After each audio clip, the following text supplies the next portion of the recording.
I know in my heart that my intentions are always pure, and in the same breath, I'm sure a lot of racists and Klan members think that their cause is just and oop-de whoop-de-doo, whoop-de-doo. And that's cool, but stay away from me. All right, my name is Shelby Amina, your favorite person on the internet. Welcome back to the channel. We are in a new setup, and I hope that it'll work out. If you are new to this channel, hello. Let me put on some Carmex. If you're new to our channel, that's fine. This channel is dedicated to exploring Black existential philosophy and embracing Black culture without the need of society's approval. And I'm just your guide on the journey. I have been sort of trying to talk about this for a little bit. I guess we can call this my Black Southern girl coming of age story. When Quentin and I first started this channel, one of my goals for our channel and Lost Hope was to use our platform to talk about our different frustrations as we are like coming of age and trying to adjust to these sorts of things. And there were a lot of grievances and frustrations when we first started everything. I guess in my head, I knew what I wanted the vision to be, but since I didn't know what steps I had to take to get to my end result, I got really frustrated and down on the process of this. I'm not usually the type of person to spend too much time on something, I guess. My interests changed so quickly. I went from wanting to be like an artist, and then it's almost like once that started to get difficult, I guess, I stepped back from it and said, okay, I'm gonna learn how to do something else. Or I'm gonna be something else. I'm gonna do something that's more interesting to me. And I've always considered myself an artist, but I think having to really dedicate and invest in the journey, I didn't really know anything about that until creating this. I understand more now than I did before. Between finishing my master's, my first few teaching jobs, and the big racism that is ever present in our lives, everything that I thought I knew about how the world was and how I fit into the world and started to fall apart. The pun is intended. I lost hope. You see? You see how I did that? If you're on this path to go to school, and then you go to college, then you go back to college, and then you get your jobs after college, after going to college twice, you're expecting the path to go a certain way. Since I was a kid, I've latched on to these different sort of ventures. When I was a kid, I was the type to go enter contests, and I was gifted. School was fun, everything, or not everything, but for the most part, it was interesting to me. A lot of the big things that I tried when I was a kid, they worked out in my favor. When I was in the first or second grade, I won a illustrating writing competition. I used to win little AR things. I ran for student council when I was a child. I just liked stuff like that. I guess to me, honestly, school is so uninteresting, and especially since I'm a teacher now, I guess I can kind of look back. When it comes to these little academic clubs or gifted stuff, I went to this thing called Junior University, which is for gifted students. If you're into school, those little extra things just sort of also happen to you as the experience goes on, I guess. If you're into school, you're gonna down the line probably get asked to be a part of these things, or maybe you have an interest in these things. And I definitely was one of those kids. Because I was raised by such loving parents, I became a very loved, creative, confident type kid. There wasn't really anything that I didn't think that I could do as a child. Plenty of things that I didn't excel at, but my parents were never like, are you sure that you want to do that? My dad would be so like encouraging, and he just always made me feel like I could do it. Even if it was like a competitive type thing or I wasn't a shoo-in, when you are gifted and then you got parents like that, and then you're already bored in school, wanting to do just more. My parents really trusted me to, like, they've always given me like autonomy. So when I did these things, like as a Black gifted girl coming to age in the South, as it was actually going on, of course I can look back, but while it was actually going on, it took me not now, it didn't take me too long, but it took me a second to realize the sort of implications that are included or that come with those descriptors. These things that I did and these things that I went for, I don't know how else to say it, the things that I pursued, I didn't realize at the time that these things probably were not created with me in mind, or like designed with me or a person like me in mind. I think that's really important to discuss, because from a young age, especially if you are in white spaces, they experience this thing called double consciousness. But double consciousness is not something that is limited to like Black people who are in white spaces per se, because technically we're always in a white space. Basically what double consciousness is just that kind of mind trip, like, oh, I'm Black. Oh yeah, I'm different. Oh, I'm not just a person, like I'm a Black person.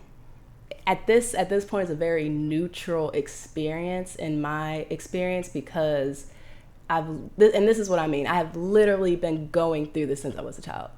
Because of these white spaces, like at school that I was in, that happened to me more so than it would if I was just in the normal classes. Unfortunately, it's just something that it's like a social thing.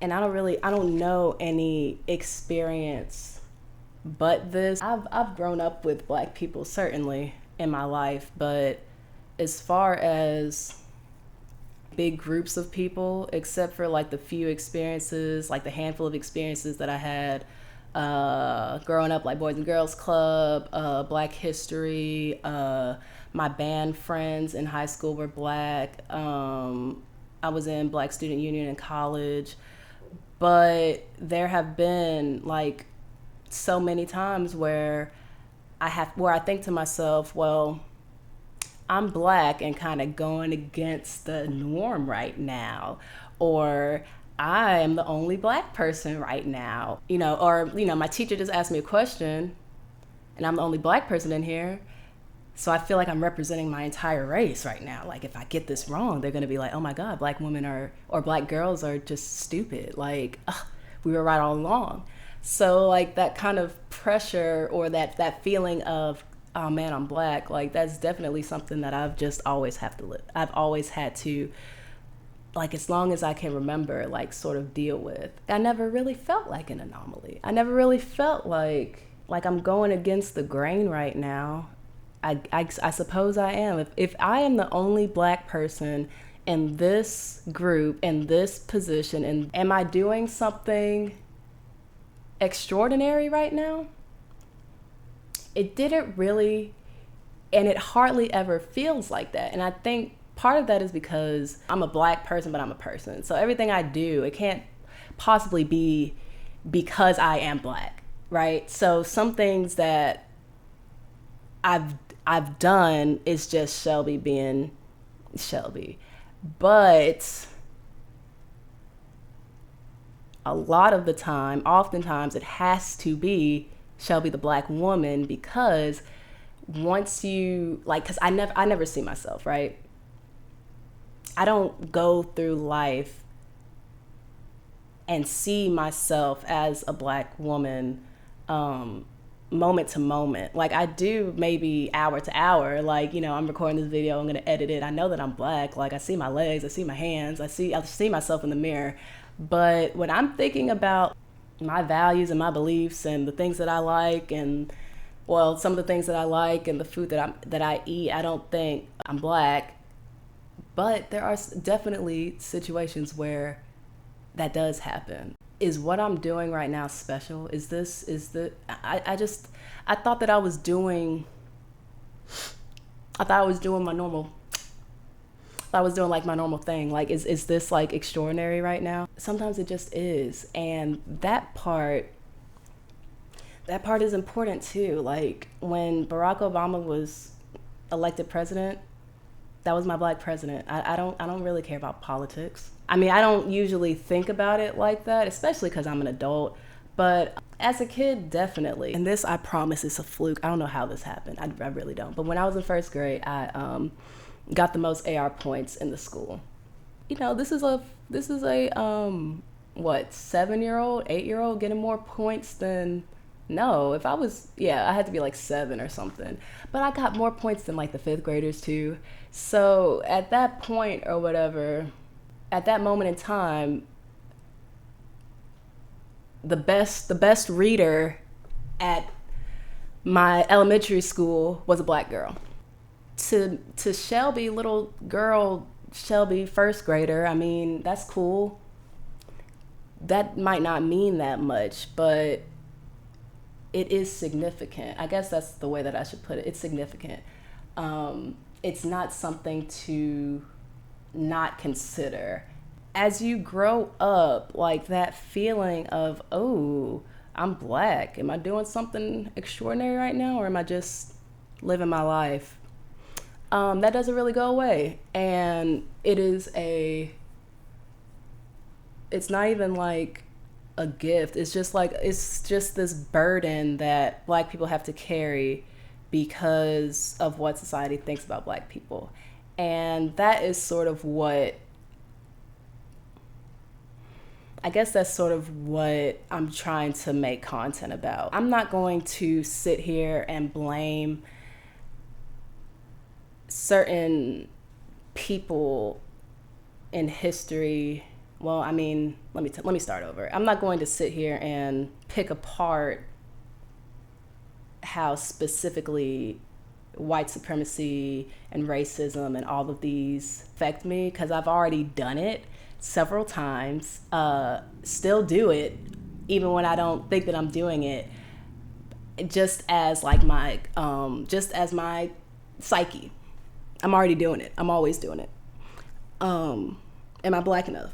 Am I not whatever enough? Am I, how many black people work here? How many, it's just always this thing. And the people whose fault it is their fault, but it is what it is. I see that as reality. It's an absurd reality, which is what I'm going to talk about in another video, but it's our reality. And reality is hard. It's hard. It's more in me to be imaginative and dream and to think, ooh, I could do this. Or when I go here, it's going to be like this. But then reality hits, right? It's up to each individual black person to decide what to do with that psychological knowledge sort of once you got it, right? Once you sort of realize, oh, being black is not normal, right? Being black is not the default, I should say. It's up to you what you do with that knowledge. With that being said, like when I went through to bring it full circle, when I first started to realize how institutional racism affects me and Black people, when I was in my early 20s and like in college, I was really angry. And I wasn't really mad that I was Black. Or like upset about my race. I don't think that there's ever been a time where I have been like, I wish I was white, as much as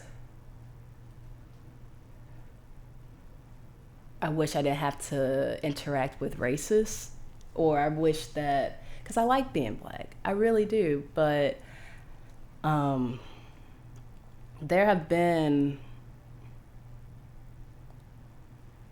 so many well-meaning white people who have influenced that psychological understanding, right? Whether, it doesn't matter how many times I hear it, if somebody says that I'm well-spoken or something, it just doesn't, I just don't like that. You know, I don't like all the attention on my hair when I change it. It's just, and I know that these people mean well, but it's annoying, and it reminds you that you are different, and there's nothing wrong with that, but we know we're different.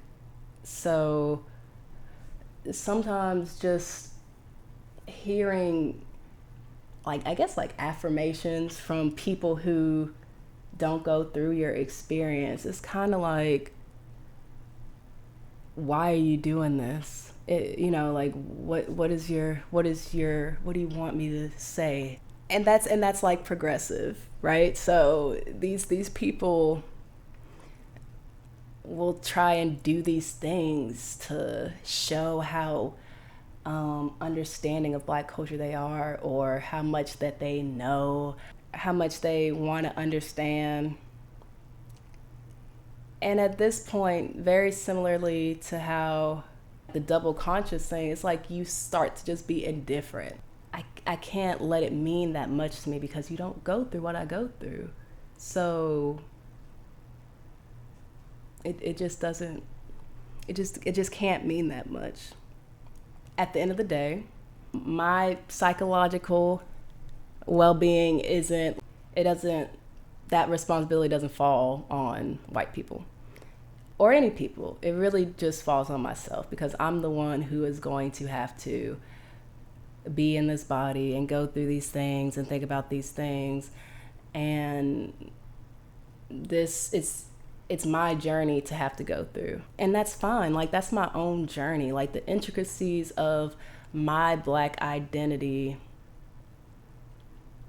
that it's just what I said. Like, it's the complicated parts about what being Black means to me. And at times it does like make you crazy, because it seems like so much of our experience depends on other people sometimes, but to let go of that is very freeing. So that's kind of where I am right now. So I realize that I don't exist for everyone.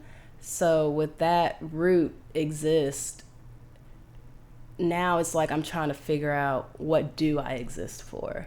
And a big part of that is just being Black. Because like I said, there are so many things to it that you can't control. But so I guess in that sense, that's why it's such a big part, even though it may be something hard like double consciousness, or having to listen to a white person tell you how cool and funky your hair looks this week. Okay. So even though like I feel strongly about what I feel strongly about, I know in my heart that my intentions are always pure, and in the same breath, I'm sure a lot of racists and Klan members think that their cause is just and whoop-de-doo. And that's cool. But stay the we about done with this one, y'all. So I'll close out with this. You are only yourself, and these people, you can only exist for you. Okay? If you made it this far, I appreciate you. I was very nervous about kind of talking about my experiences because they're mine and it's personal stuff, but I'm a little bit trying to get more comfortable being in the camera talking about this kind of stuff. And I mean, I know that it has to be helpful to at least one or two people. So with that being said, I have like a whole page of video ideas, but I want to kind of do some like these first, just to kind of like warm up, kind of get used to talking about this kind of thing. But if you haven't already, just go ahead and subscribe, and I will see you in the future.